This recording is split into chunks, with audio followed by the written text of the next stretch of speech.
What's up, everybody? Welcome into another edition of SSPN Live. We've been doing some recaps the past two episodes, Ethan. So it's nice to be back with the people today. I'm Jude, that's Ethan, and as always, y'all, we're gonna talk some San Antonio Spurs. But we do have like some kind of breaking major news, if you will, Ethan. In the midst of the NBA playoffs over the weekend, Gregg Popovich did have another medical episode at a restaurant. We do not know too many other details other than that, other than he's okay and he's recovering. We're not sure if it was another stroke or exactly what it was. But obviously, prayers go out to Pop. And, you know, Ethan, we always kind of try to stay away from topics like these, not because we don't want to talk about them, but just because, like, we're not the ones who are going to make this decision for Pop. You know what I Right. mean? But when we've seen, this kind of happen twice over this season, for me, when I saw that, my gut reaction, as much as I want Gregg Popovich to be the coach of the Spurs forever, that kind of tells me for his health, just as a human, like I probably want him to step away. And again, that's not my decision to make. I'm not here to tell Pop, when it's his time to retire. He's the greatest of all time. He's the actual NBA person. Like, he decides that, not us, sitting here on a podcast. But I feel like that's probably the direction that the Spurs are going to head, with Pop's own words being, if I can't give it my all, I don't want to be out there. So Right. what are your thoughts on that news and just kind of your opinion and take on it? Yeah, I think everything that you said is 100% true. I think just as a human being, if I had to talk to Pop, I would just tell him, don't do it because, health comes first. His wife is obviously no longer with us, rest in peace, but he still has family. He still has people that care about him.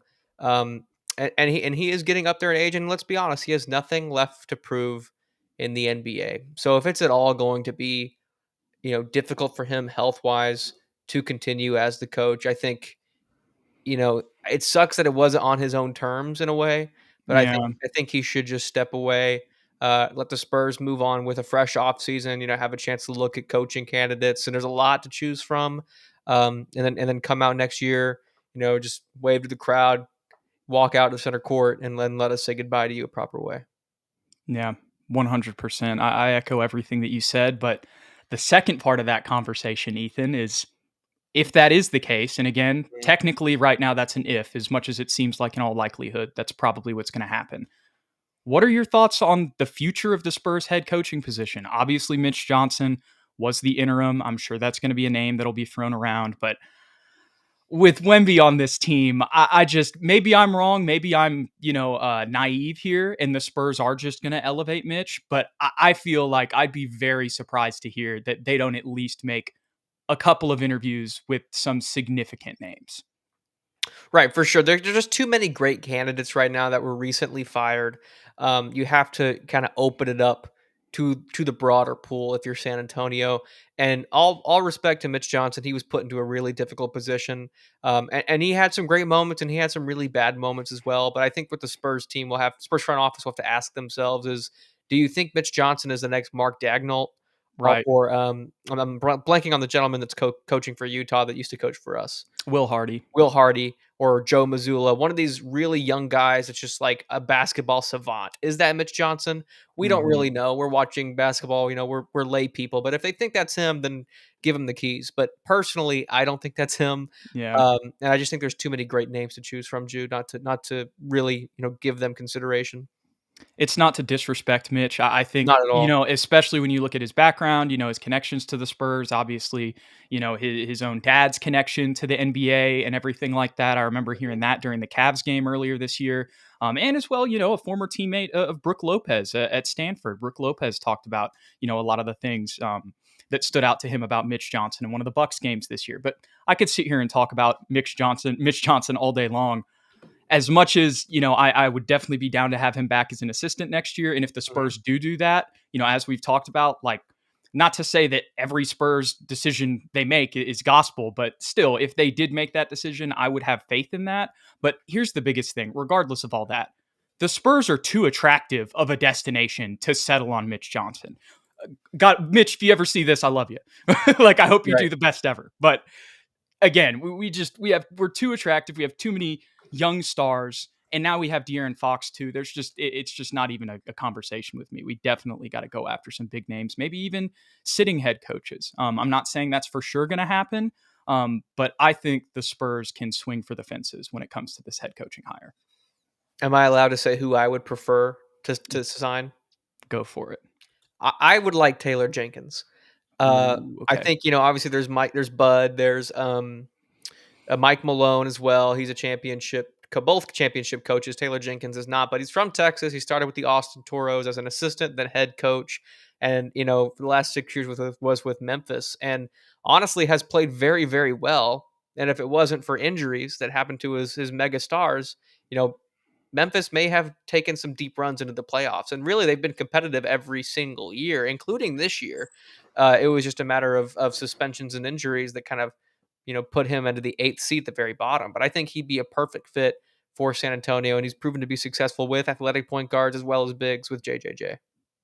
I hear everything you're saying from an on-court standpoint, and I don't disagree or really have a counter argument to it. The Mhm. only devil's advocate I have with Taylor Jenkins is just the whole way that everything ended in Memphis.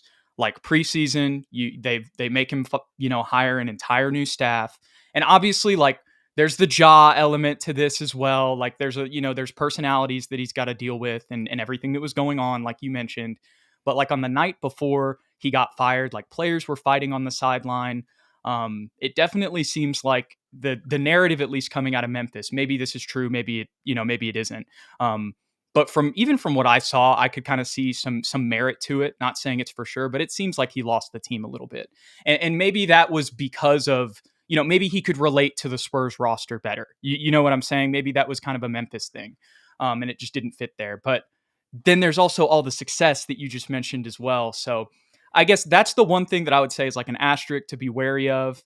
Mhm. Maybe that's a concern, if we just want to be completely objective. But the flip side of that is like, are there going to be a bunch of locker room problems for this group of guys in the first place? Probably not. Maybe that's us being optimistic. Um, but yeah, that's my devil's advocate take on Taylor Jenkins there. That's fair. And to be honest, I haven't really had my ear to the ground in terms of, what exactly happened in Memphis. I just think, black and white on the court, I think he fits with the Spurs. And I agree with Michael Hunt's comments. Like, Taylor Jenkins is a good coach. When I say all of that, like I said, when I open it up, I have no counter argument to Ethan's on court stuff. It's just the potential off the court stuff there. Let's be honest too. There's only been like 4 coaches in the history of the NBA that have never lost their locker room, That's and a we've good been point. very fortunate to have one of those, and that's Gregg Popovich. And think Hmm. about all the other great coaches I mean, Phil Jackson, I guess, never lost his locker room technically, or you could say maybe with Shaq and Kobe feud, but he was always successful. Um, what's his name? Definitely lost his locker room. He's the president of Miami, Pat Riley, Hmm. right? And then everybody, and Eric Spoelstra has yet to lose his locker room. Even Doc Rivers in 70 with the 76ers, you could say. He Yeah. definitely lost it. Yeah, it just happens, and I can't remember the exact quote and who said it, but it was like NBA coaches have like 5 years Right. before they expire, and I think that just is unfortunately the reality anymore. And I'm sitting here in my Spurs colored glasses as a Spurs fan who's been watching the Spurs my whole life with one coach, Right. not thinking about that. It's something that we've been very fortunate Such a to good not have point, lived Ethan. through, Jude. Like, we've been extremely fortunate not to have to live through multiple coaches like that. There's a bubble in the NBA outside of the Spurs. There's other places that fans live. For what, sure. what a thought. But okay, so Taylor Jenkins is a name for you. I mean, I definitely like that. I just want somebody proven. I honestly don't have a name, but here's what I'll throw out. I'm gonna say this. I don't know if I can make a prediction. I want us to go after a sitting coach. That's what I'll say. Mm, I'll okay. just say that. I want to, like I said, I want us to swing for the fences. I think we have, like, I'm not saying every coach is going to do that. You know what I mean? Especially if it's an established coach on a good team. Yeah. But I think we have the roster as well as just the situation, the setup, the assets to be an attractive enough destination for somebody to leave their post at a good team to come coach here. But a lot of other names in there. M. Easy says he doesn't want Coach Bud or Coach Mike Malone. Obviously, there's a lot of history with Coach Bud in the San Antonio Spurs. I think just with the way that his past two regimes have gone, unfortunately, as much as I love, that Hawk speech that he made when he was the coach of the year, saying Pop is the real coach of the year. And we always have love for Coach Bud. I get what he's saying there because just with how it went in Phoenix, as much as this is a different situation, like he's had a lot of talent on the last two teams he's been on and they, haven't done that well. Do got to give him credit for the championship in Milwaukee, though. Can't forget that. Almost forgot that. So still does have that. Mike Malone obviously has a ton of success. I think, though, I do, me personally, I think Taylor Jenkins would be who I would rank number one out of like those guys who have kind of recently become new head coaches. But I wouldn't mind, going for like a Kenny Atkinson type too. I know I'm going all over the place, but he was somebody who, took, when I say a Kenny Atkinson type, I don't mean like actually going and stealing him from the Cavs. I just mean somebody who's maybe an assistant somewhere, who's been a head coach before and can jump into it. I say that. Now I'm thinking about Brett Brown, who's on our sidelines.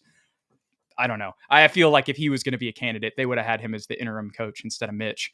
But like Easy says down here, I want them to interview Tiago Splitter. He's paid his dues as an assistant. That's something, he hasn't been a head coach before, but, like I said, Kenny Atkinson was the head coach for the Nets. That obviously fell apart, took some years as an assistant. Look what he's doing with Cleveland. Right. There's three routes I think the Spurs can go. It's like what you said.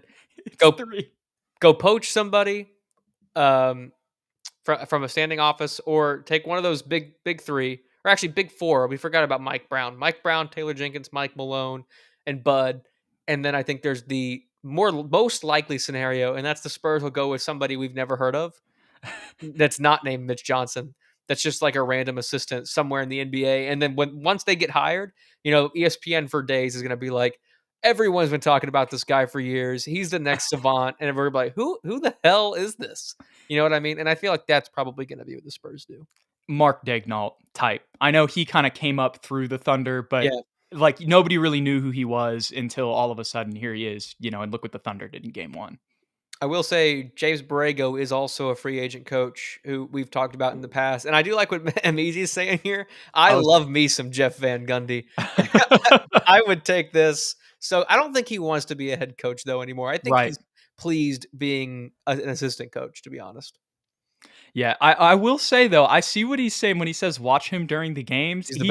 He was fighting for balls. I forget, was it with Jokic? Yeah, with Jokic in game one. Away, Look, I'm not opposed to that. I'll just say that. I don't know if that's something he'd be interested in. Like you said, I think he probably is more down with being an assistant, but he did want to get back into basketball. So, but that's, like I said, somebody like him or like a Tiago Splitter or Sam like Cassell. Somebody's going to come out of nowhere. But again, the Spurs should use all their leverage. We just went over all different types of scenarios there, but that's my bottom line. You have the leverage. You're arguably the most attractive destination in the NBA long-term, arguably, keyword there. Go swing for the fences. This is sort of a joke, but you know who's unemployed right now, Jude? Go for it. Mama, there goes that man. Mark Jackson. The man that started the Warriors dynasty and then handed it to Steve Kerr. Are you saying we're going same route? Like he starts the Wemby dynasty. Give him like 2 years. And then when Steph retires, we'll bring in Steve. Yeah, we'll hire Steve Kerr. Yeah, perfect. Let's do that.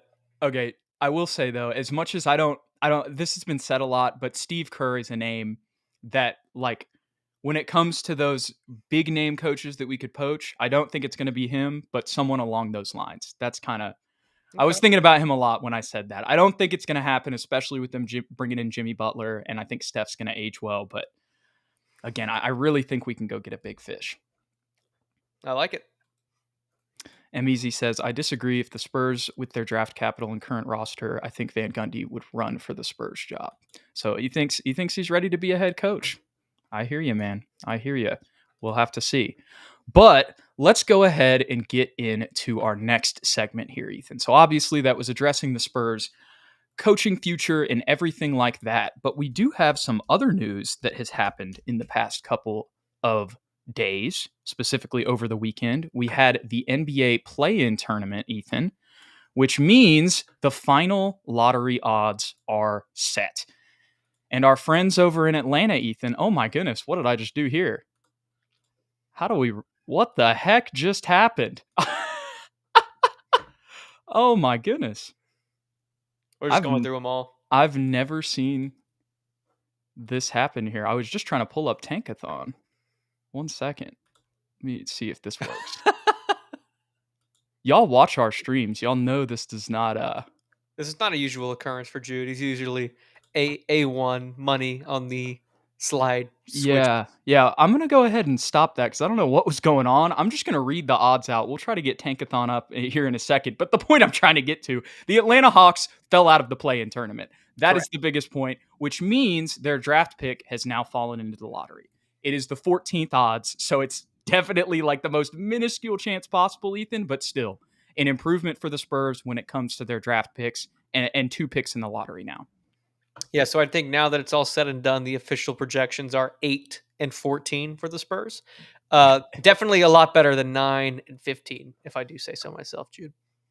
100%. And I think the biggest thing is, as much as, that Hawks pick, in all likelihood, is going to stay right where it is. The fact that there's just another die that we can roll in there, that was the Yeah. best outcome for the Spurs. And it also means, as much as it's just one more pick, it's a little bit better of a draft asset.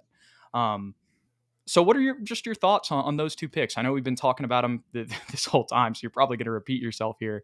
But what are your thoughts on those 2 picks? And this was the other thing that I was going to talk about, or I was going to label this episode as the title before we had the pop news. But what are your thoughts on a potential draft trade, whether that's trading both or one of the two? I think it's very likely. I think I'm getting a lot of deja vu right now, Jude, because it feels a lot like last year where we had 4 and 8, and we talked about at length how we want to get somebody that's going to help us now, and then maybe a flyer at that second position, right at that 8th pick last year, at Uh-huh. 14 this year, and I still think that logic, works. I want somebody that can help us now immediately impact the team winning wise, and then maybe we can take an opportunity on somebody that's more of a project player with high upside with the second pick. Um, but honestly, I think it's less likely that the Spurs will package those picks to trade up. I think it's more likely that they just get rid of one of them for either future draft capital like we did last year with Minnesota, or try and acquire a role player of some sort that can help us now. Um, I think that is probably the most likely scenario outside of just using both picks. Yeah.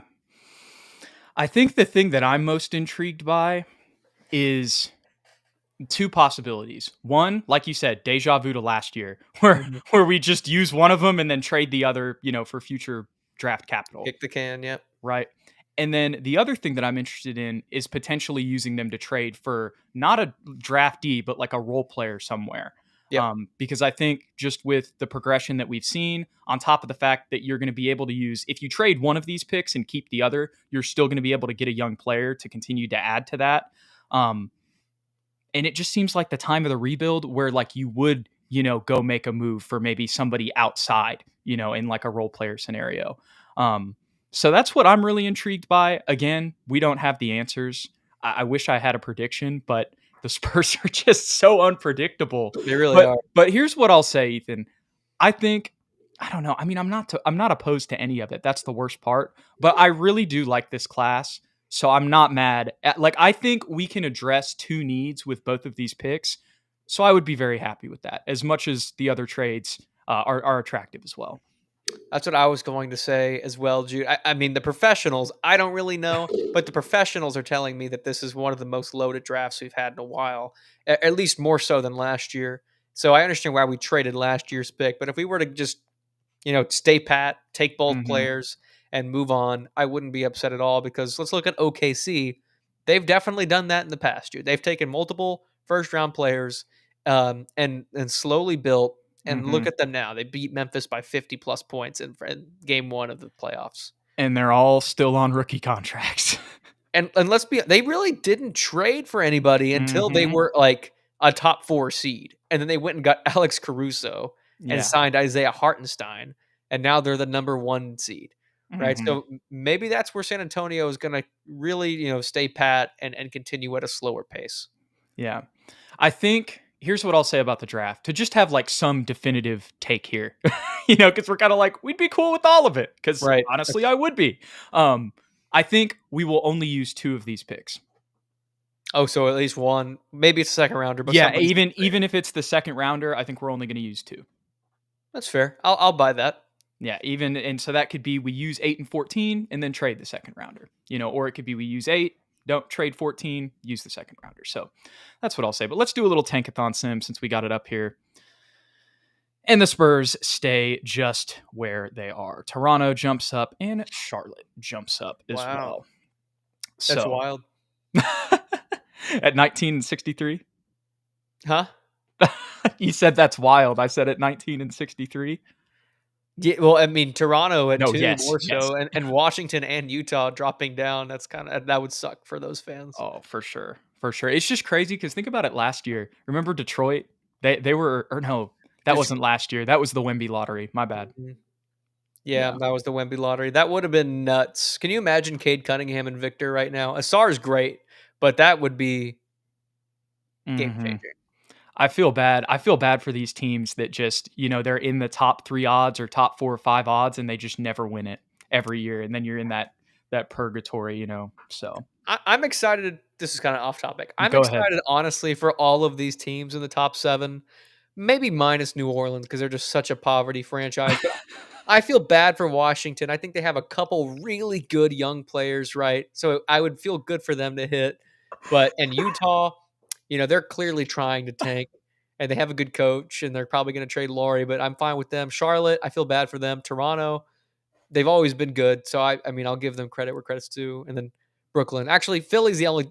Yeah, MEZ. I don't want Philly to get the number 1 pick. Screw Philly.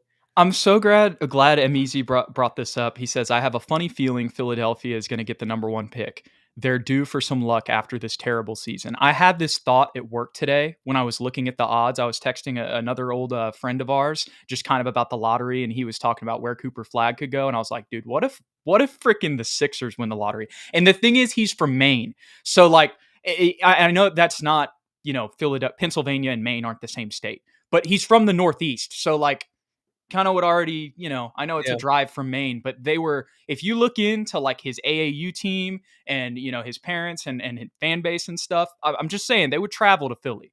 He would fit really well in Philly, not just on the court because of the talent they have surrounded, but like as a marketable superstar, he would really fit Philly. I mean, he'd fit anywhere. He'd fit in Utah. He's Cooper Flag. He's the number 1 pick. He'd fit anywhere. But Philly, definitely, I'm like, think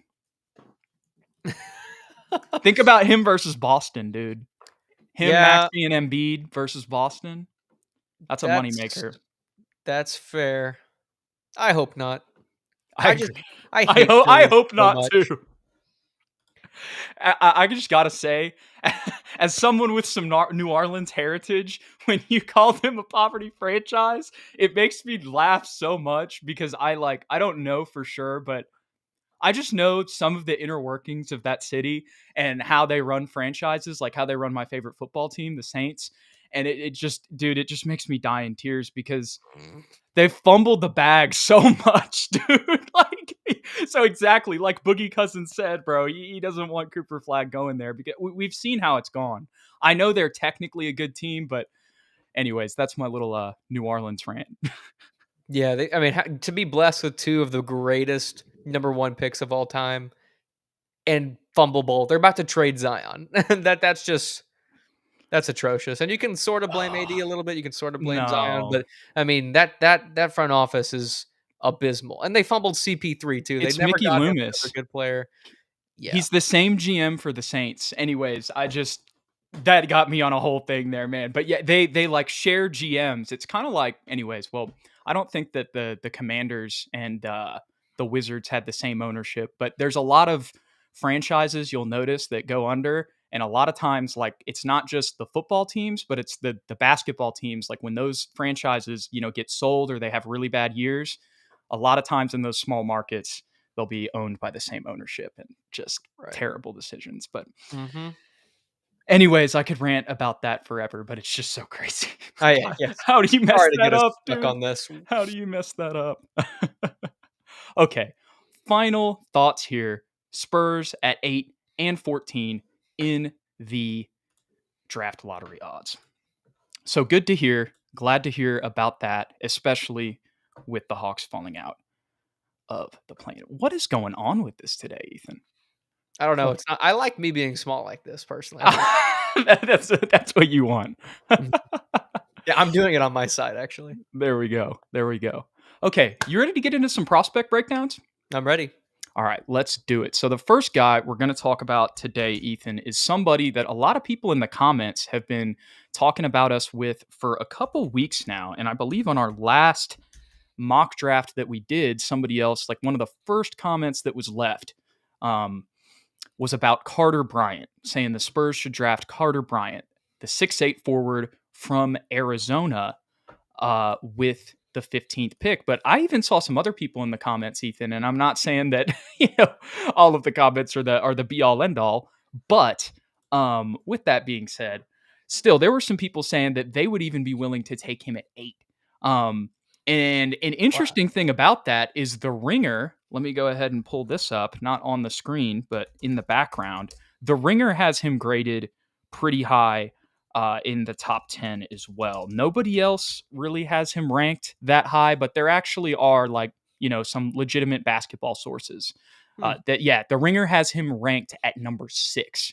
Um, I'm not sure how much you've been able to watch of Carter Bryant. Obviously, when you look at the stats, that was the first thing when everybody's mentioning this guy. I'm like, all right, I'm always the guy who kind of says, stats aren't everything, but still, when you see just 6 points, 4 boards, and an assist, and then they're like top 10 pick, there is a little bit that's like, okay, what's going on here? So I was definitely very skeptical going into this, but after I watched his tape, I get it. I actually get why everybody thinks that this would be such a seamless fit. And the reason that I do, and I'm not saying we should get him at number 8, but just at 15, let's just say for the sake of conversation. The reason that I do see why everybody is so high on him and the appeal is that he doesn't need the ball in his hands. Like he plays without the ball on top of being a solid shooter, a 6'8 switchable 3-4, and a 3-and-D guy. But man, he moves off the ball. It's not like he's just stagnant. He impacts like his off ball movement is impactful. So, and I know I was kind of saying that at the beginning. Obviously, he's somebody who doesn't need the ball in his hands, but still, it's like I said, it's not like he's just standing in the corner. He's doing something with intention that's, impacting the spacing or something within the offensive set in a positive way. Not every single possession, but I could go on and on. The Spurs have a lot of ball handlers. We have Wemby, we have Stephon, and we have De'Aaron Fox now. Not only is the 4 and just the wing position, especially a 3-and-D guy, a need for the Spurs, but somebody who doesn't need the ball in their hands is also a need for the Spurs. And that was the biggest thing that I saw from Carter Bryant, on top of him playing for, a blue blood program in Arizona. Yeah, I do like him. I have watched some tape on him. What I found most interesting is like I checked like 5 different mock drafts, and they were recent mock drafts, like within the last 10 days, and they all have him ranked differently. I had one that had him as Yeah. a high second rounder. I think most of them were like low first rounder, like between 20 and 30. And then I had one that ranked him as high as 16, which is 2 picks after the Spurs at 14. Um, I do like his game for every reason that you said. I saw a couple different comparisons, and the one that I liked the most, I'm sorry, I can't remember the website I saw it on, was Trevor Ariza. Because of his build, because of his 3-and-D nature, and he does move very well without the basketball. And I love his overall build, not just like his player, like his Mm-hmm. abilities, but like his size, his stature. He's already filled in at 19 years old, or he could be 18. I actually don't know that for sure.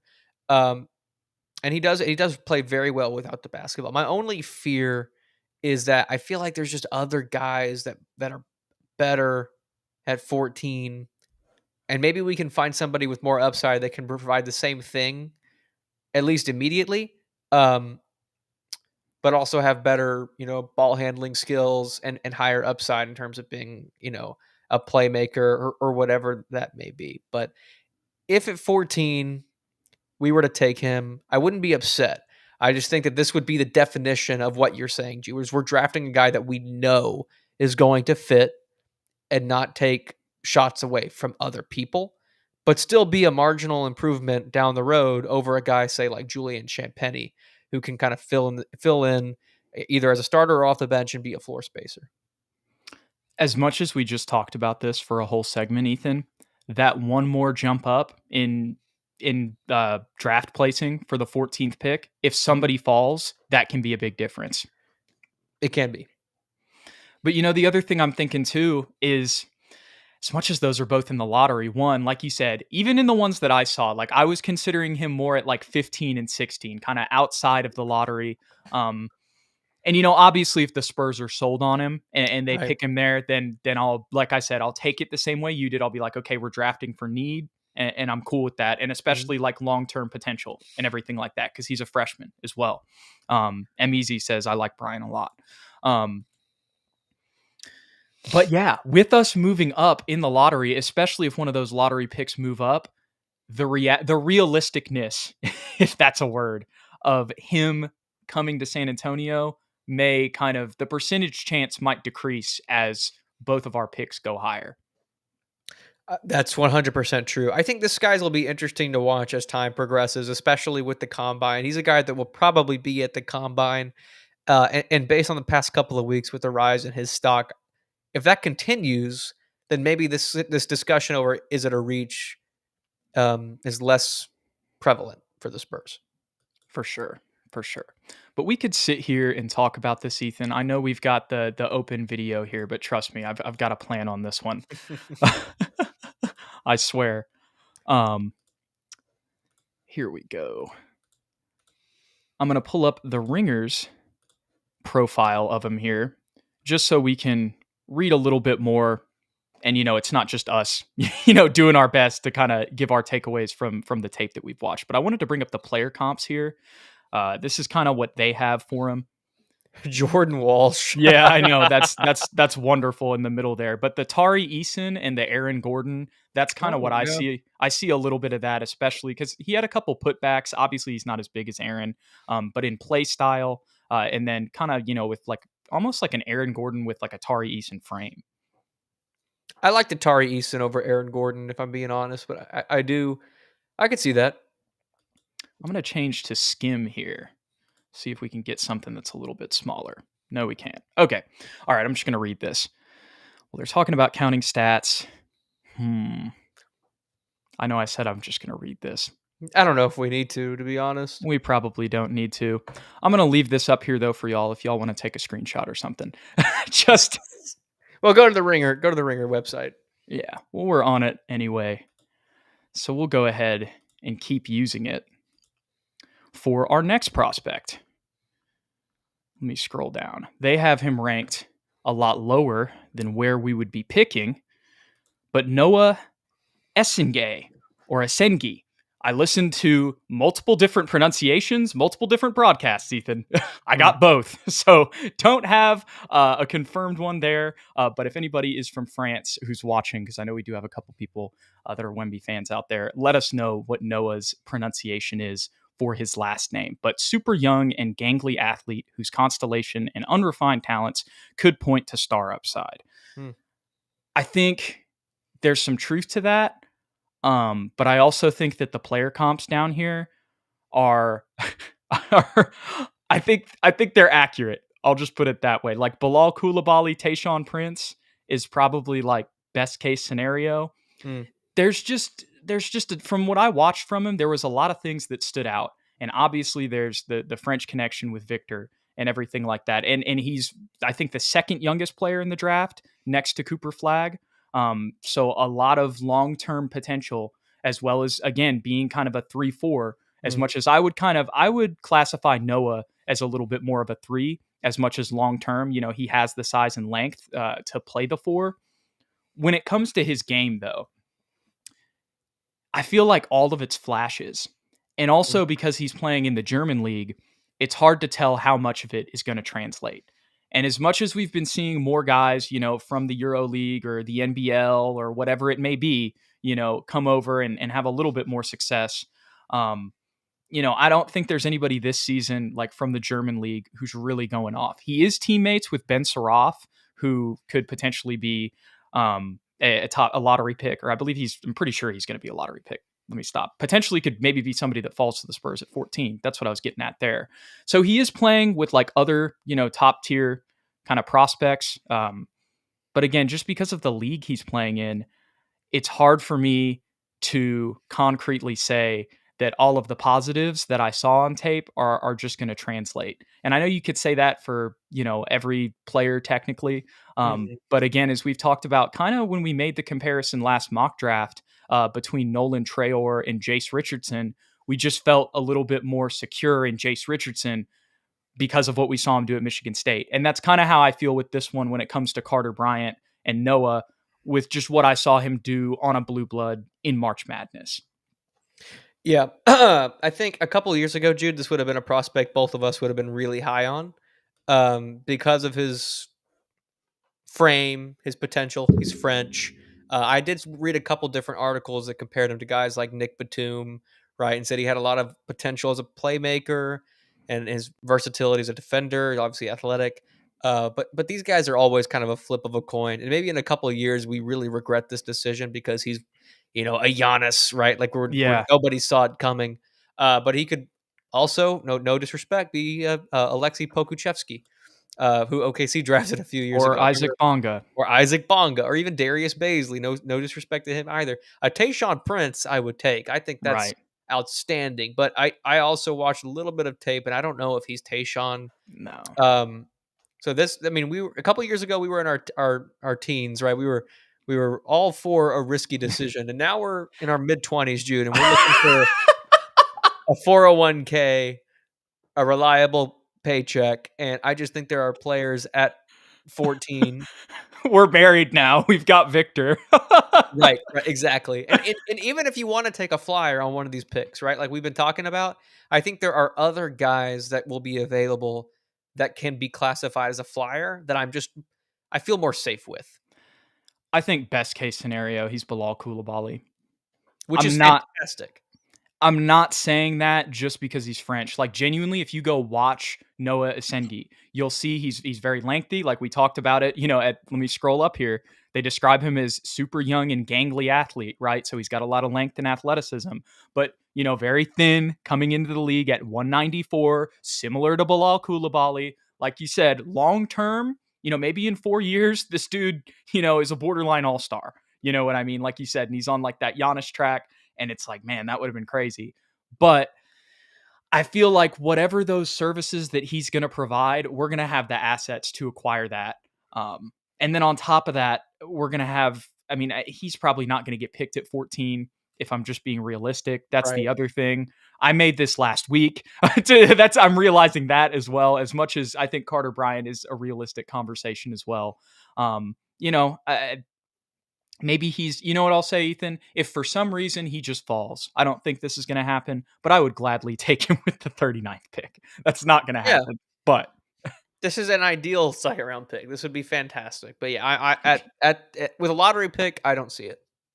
yeah, there's just too many guys that are more of a sure thing, even as draft prospects, that will have the ability to draft. So again, but we're going to go over all of these guys next week. I was thinking, Ethan, let me go ahead. I don't even know how to pronounce this guy's name.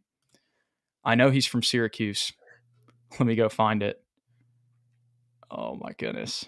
Here he is. Kasparis Jacksionis. I know he's from Lithuania. I do know that. This is somebody we'll talk about next week. Not going to dive into it too much. And then also, oh, wow, they have Trey Johnson, much lower than I thought. Trey Johnson is another person we will talk about next week. And I think both of these two guys, Ethan, could be much more realistically in the Spurs draft range. I like both of those names a lot, but no offense to Carter Bryant. I think Carter Bryant's a good one, but I like those names better. I do too, but we got a lot of names to talk about. We got a So lot of as much as those guys, may not be in the range when last week I thought they might have been. Still, you never know what could happen with these draft rankings, and we've only got so many weeks in the off season, so we got to talk about these guys at some point. If we draft a Senge, then this video will probably blow up in a couple months, and we'll be happy that we did it. Yeah, we'll be getting clowned on for saying that we shouldn't. Right, exactly. Okay, but final thing for today, after all this draft discussion, we will do one more mock draft to end the day. So let me go ahead and get this set up here on the other side, Ethan. And with all of this in mind, will go into the fray once more. Mm. Let me see, though. I saw this recently. Okay, I think we can do this, Ethan. Let's go ahead. Oh, Let's go ahead and do a lottery simulator before May 13th. We still got a this is couple fun. weeks to do that. Come on, baby, big money, big money. Dang it. Oh, this is the worst. This is the worst New outcome. Orleans at for- 1. Poor Cooper. That's all right. We'll get him in 10 years. This was made for this video for sure. We'll trade for him. The fact that New Orleans just won the lottery. Oh man. There he goes. Rip Coop. This was. I'm so glad I did the lottery simulator. That was meant to be. Oh, come on at 5. Mm-hmm. Derek Queen off the board too. Right before us. Oh, here's your boy. We haven't talked about him yet, but there he is. But Con Newple's here too, and our guy Robert Ball in the comments says Newple at 8. Knipple.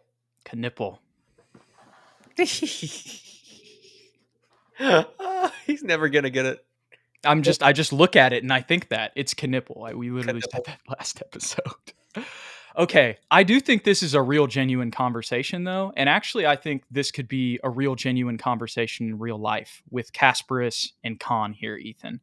I kind of want to go with Kasparis, even though we haven't really dove into him that much, just to switch things up. But I'm going to give this pick to you, Ethan.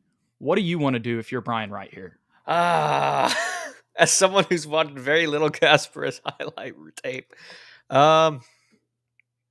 man. To answer your question, Easy, Juan Nunez. Because we have the GOAT Juan Nunez waiting in their wings for the point guard position down the road. Let's give Con Knipple the 8th overall pick.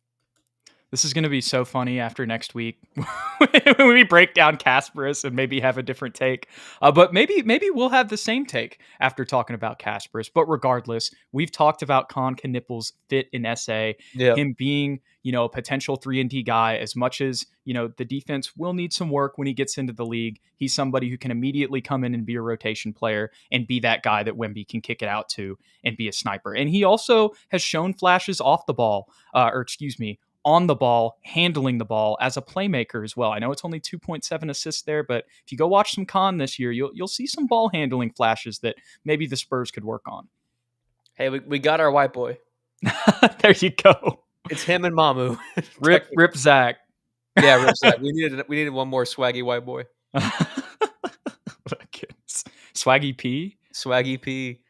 Ooh. Sorber went right before us there. But in this situation, Ethan, I'm going to go ahead and pull this up again.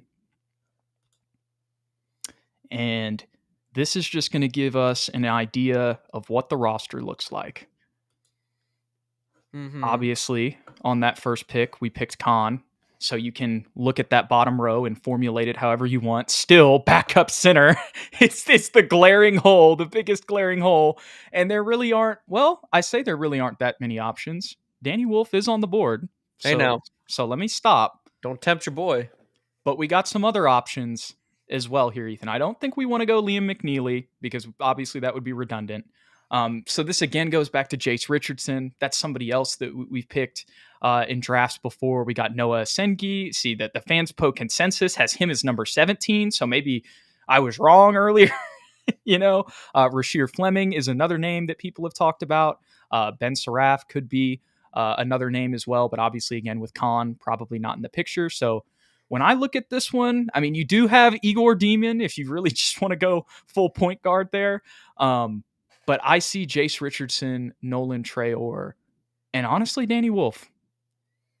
Listen, your boy loves Danny Wolf. I'm also not mad with an Igor Demon here either. And I think it's Demon. I've been saying Demon this whole time. Again, on me there. It's Igor Demon. I'm not mad with Igor. Let's just ignore his last name. Igor, I'm fine with. Because we have a guy who I think is more of a sure thing at 8. Mm-hmm. This is our project. This is our chance to get it says shooting guard, but I'm going to put him at the backup or even third string point guard to kind of compete with Blake for minutes there.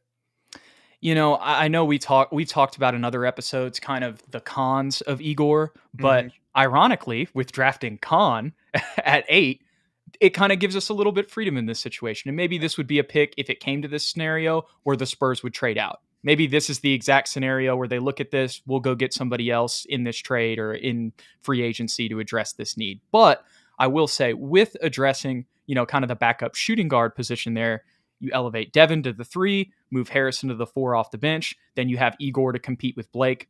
That's really the same thing as Jace Richardson. When I Yep. say the same thing, I don't mean the same exact player, just the same Same competition situation. at point guard. And I think because of drafting Khan, it kind of gives you the freedom to kind of go with an upside pick here. For sure. Agreed.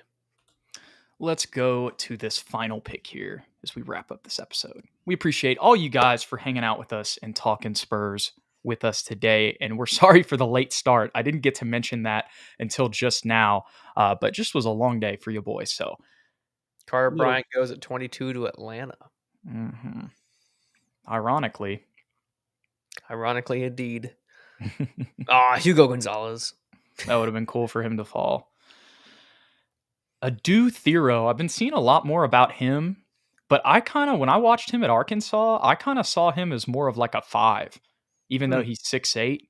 So it's interesting that they're listing him as a small forward. I've seen that in other places too. JT Toppin's been on here every single time, and I talked to my coworker, or really Mm. superior, who's a Texas Tech fan, and he's saying that he's going back to Tech. So I guess maybe this is slightly outdated. Well, Yaxel is also going to Michigan. Oh, So there you there go. you go. Yeah, a lot of these second round guys, we've got some comments about this recently, and it's just with the transfer portal now, like you can enter the portal and the draft at the same time, so it Mhm. just makes this second round like really murky. Um, but here, let's You see, know what? Ethan.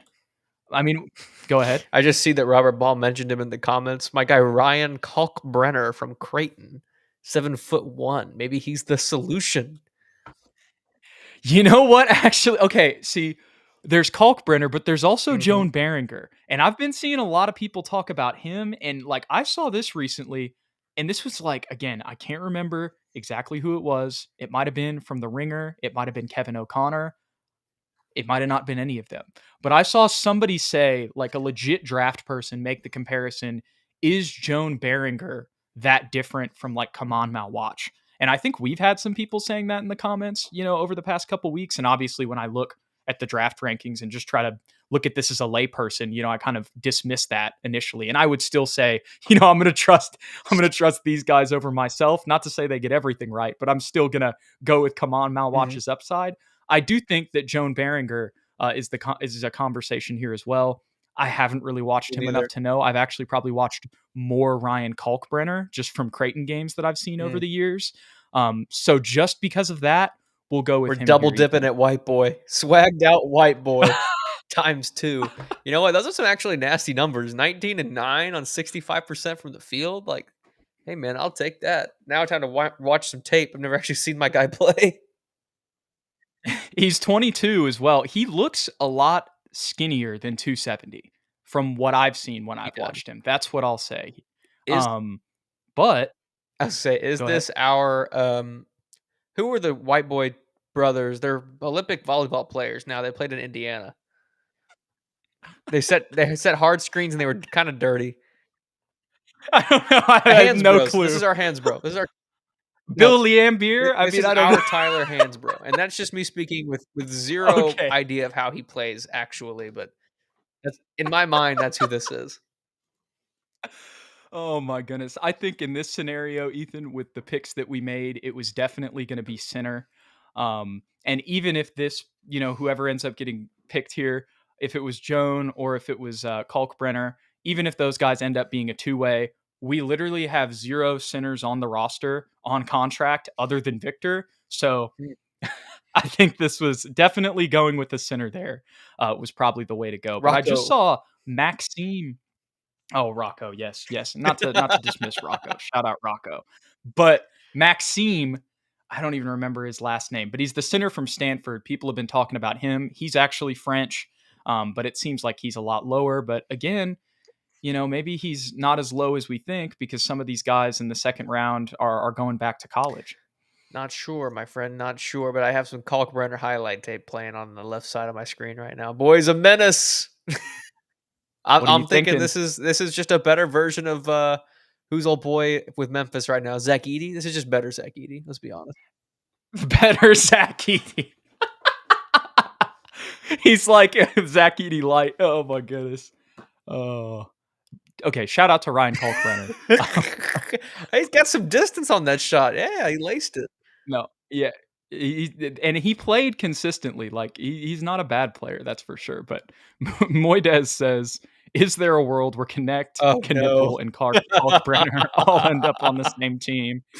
Oh Oh. my goodness. Well, we would have first of all, we would have needed the Mark Williams trade to go through for maybe there to be some more possibility of I that. would I would make that trade for Connect immediately if we had Knipple and Kalkbrenner. But here's the thing, though. As much as this is a bit and this is funny, like the Spurs desperately need shooters. Like so, having Connect on the team, like actually would be. I say that, and then there's been times this year where I've freaking complimented Devin and called Mm. him a shooter, and now I'm talking about this. So I guess I'm being hypocritical Is there. But Kalkbrenner better than Luke Cornett? his Is he that's the better question. now than Luke Cornett? And I think the answer might be yes. This guy's putting in work. Is he better now than Luke Cornett? Oh my I goodness, am man. watching highlights, but then now I'm realizing he's playing against UT RGV. Shout out the Rio Grande Valley. Yeah. Yeah, he probably doesn't have a player on their team taller Shout out the than 6'8". 956. Shout out, shout out. Oh my goodness. Except for being the Rockets Right. affiliate, Yeah, though. screw that. And speaking of the Rockets, Ethan, here's what I'll say: one game, but when let me stop. I can't even say anything after one game. But when we were making the point about the Rockets and being like, "Hey, we're not just doing this because we're being haters," game one was the example of that. 100%. We appreciate all y'all hanging out with us tonight. Tell us your thoughts in the comments below of what you think of Carter Bryant and Noah Essengue, and also some of your other prospects. Henry Rojas just says, just draft someone who is 6'10". And in a lot of ways, if we can find somebody at the center position who is that, and it fits, that's exactly what the Spurs Kalkbrenner. need. Or even at the 4 position as well. Bring it on, baby. I'm all for it.